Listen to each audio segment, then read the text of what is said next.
চা খাবেন না, চাই বিষ আছে মানে? কি হলো কুসুম?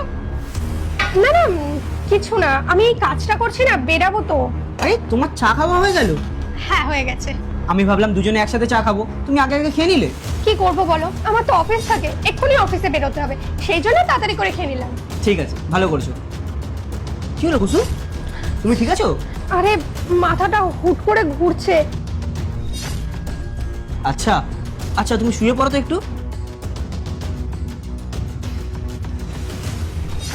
কুসুম কুসুম, যাক, যেটা ভেবেছিলাম একদম সেটাই হলো। শ্রুতি শ্রুতি, হ্যাঁ সাহেব। দেখলি তো, তুই আমার হেল্প করতে চাইছিলি না, দেখ আমি একাই নিজের কাজটা করে ফেললাম। নে তাড়াতাড়ি আয়, ওকে সাইড করতে হবে। কিন্তু সাহেব, আপনি যেটা করলেন এটা কি ঠিক করলেন? আপনি তো ওনার স্বামী হন, আর স্বামী হয়ে নিজের স্ত্রীর ক্ষতি করলেন, তাও আবার এই শুধু সম্পত্তির জন্য। দেখ, তোকে বেশি জ্ঞান দিতে হবে না, আমি যদি এই কাজটা না করতাম ওর প্রপার্টি কোনোদিনই পেতাম না। আরে দেখেছিস ওর এই বাংলোটা আর কত প্রপার্টি আছে, এসব কি আমাকে দিত? আজকে যদি আমি এই কাজটা না করতাম তাহলে এইসব কিছু আমি পেতামই না। তুই চিন্তা করিস না, তোর টাকা তুই পেয়ে যাবি। তাড়াতাড়ি আয়কে ধর, হ্যাঁ সাহেব, যাচ্ছি। তাড়াতাড়ি আয়। কুসুম, তুমি উঠলে কি করে? তুমি চাটা খাওনি? তুমি কি ভেবেছিলে তুমি খুব চালাক, খুব শিয়ানা, আমাকে এই ওষুধটা খাইয়ে ঘুম পাড়িয়ে দিয়ে সমস্ত সম্পত্তি নিজের নামে লিখিয়ে নেবে, আর এটা আমি হতে দেবো কোনোদিনও না।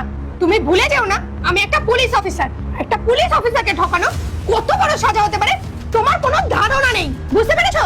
কিন্তু আমি তো দেখলাম তুমি পুরো চাটা খেলে। পুরো চাটা খেয়ে তুমি কিভাবে উঠলে আমি তো কিছু বুঝতেই পারছি না। আসলে আমি ম্যাডামকে চাটা খেতে দিইনি।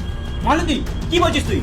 আমি যা বলছি ঠিকই বলছি, আপনি আমাকে জোর করছেন এসব করার জন্য, আর আমি কখনোই চাইনি আমি থাকতে আমার ম্যাডামের ক্ষতি হোক, তাই আমি যা করেছি ইচ্ছা করে করেছি। শ্রুতি, কি বলছিস এগুলো? ছি রাহুল, তুমি আমার সাথে এইসব করে প্ল্যানিং করলে?